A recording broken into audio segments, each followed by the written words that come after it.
Hey everyone, welcome to The Explainer.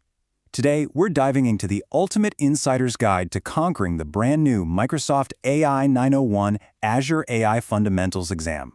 Look, if you're gearing up to take this test, you are in the exact right place. Microsoft has fundamentally changed the game with this new certification, and we're going to break down absolutely everything you need to know so you can walk into that exam room with total confidence. Okay, so here's our game plan for this training montage. We're going to meet the AI 901 exam head-on, break down some core AI concepts, explore the massive shift toward agentic AI, run through a concrete Foundry implementation practice checklist, and finally flag some common exam pitfalls. Let's just jump right in. All right, part 1, meeting the AI 901. Let's establish the stakes right off the bat, because Microsoft didn't just tweak the old credential, they completely uprooted it. The AI 900 is officially retiring, and the 901 is stepping up as the new baseline.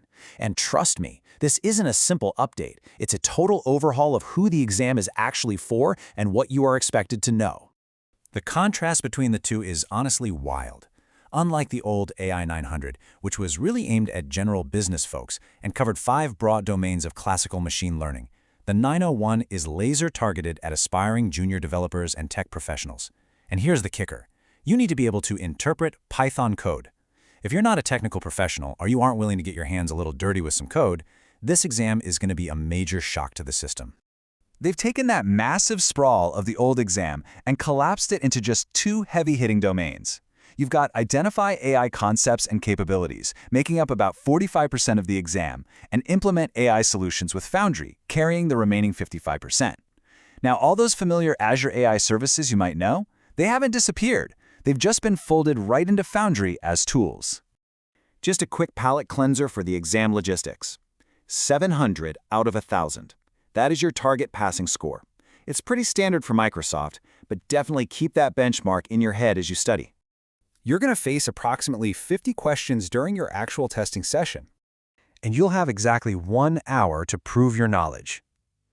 Because it's a fundamentals exam, it's a lot shorter and way more rapid-fire than the associate or expert levels. You really need to know your stuff cold so you can move efficiently through those 50 items. Moving right along to Section 2, Core AI Concepts. We're going to do a rapid-fire cheat sheet of the high-yield definitions you absolutely must grasp to breeze through the conceptual half of the test. First up is NLP, or Natural Language Processing. Think of this as the essential engine that allows AI to process and extract actual insights from the totally messy reality of human language. Without NLP, AI can't do text classification, it can't tell if a customer review is positive or negative, and it can't pull key entities from a document. It's literally the bridge between human words and machine understanding.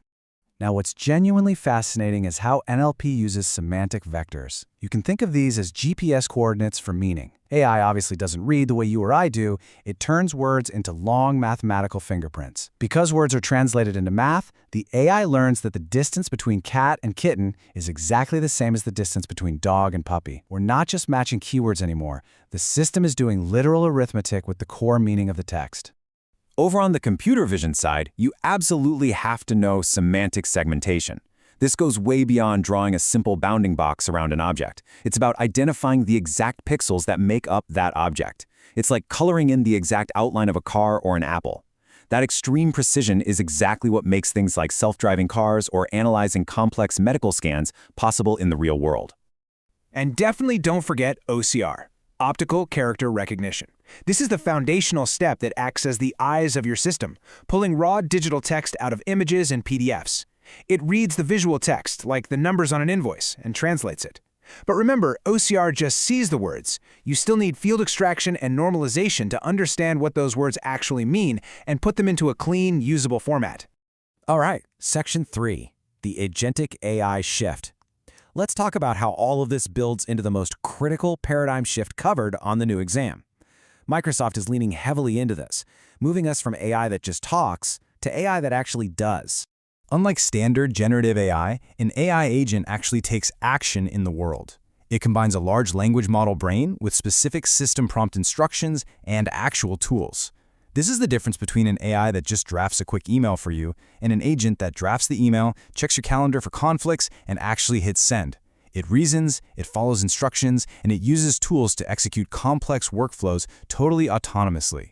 A massive part of making these agents work is RAG, or Retrieval Augmented Generation. This is a technique that pulls in your private, real-time data, so the AI relies on hard facts instead of hallucinations or guesses. Say you want the AI to answer based on an internal company report it was never trained on. RAG retrieves that specific document and feeds it straight into the prompt. It keeps your AI grounded, accurate, and incredibly relevant to your specific business. Okay, Section 4, Foundry Implementation. Here is the crucial point. Just understanding these concepts isn't going to cut it anymore. You need hands-on Foundry experience. Remember, this is 55% of the exam. So here is your practice checklist.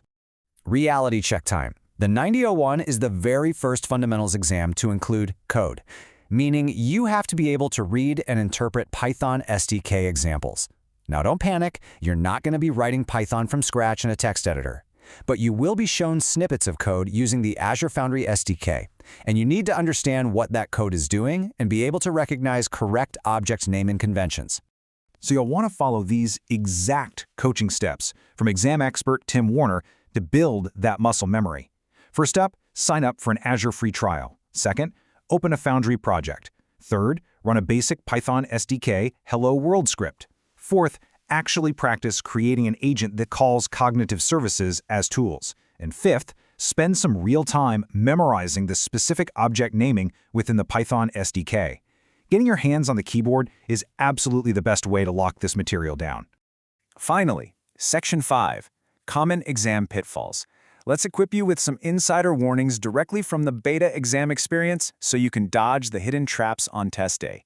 Knowing the content is half the battle. Knowing how the exam behaves is your real secret weapon. First gotcha. Expect associate-level interactive items, things like build list and reorder.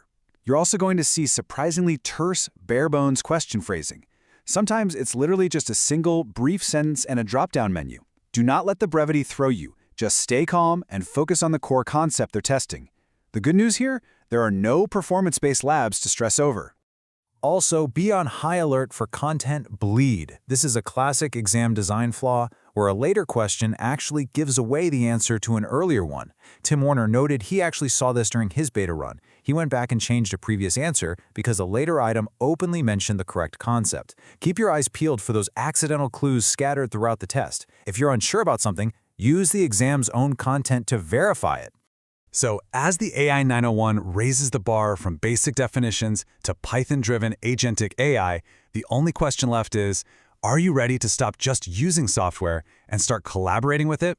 We've gone from simply counting words to deploying autonomous agents in Microsoft's Foundry. Review your concepts, crush that practice checklist, watch out for those pitfalls, and you are going to do great. Thanks so much for joining me for this explainer, and best of luck out there on the AI 901.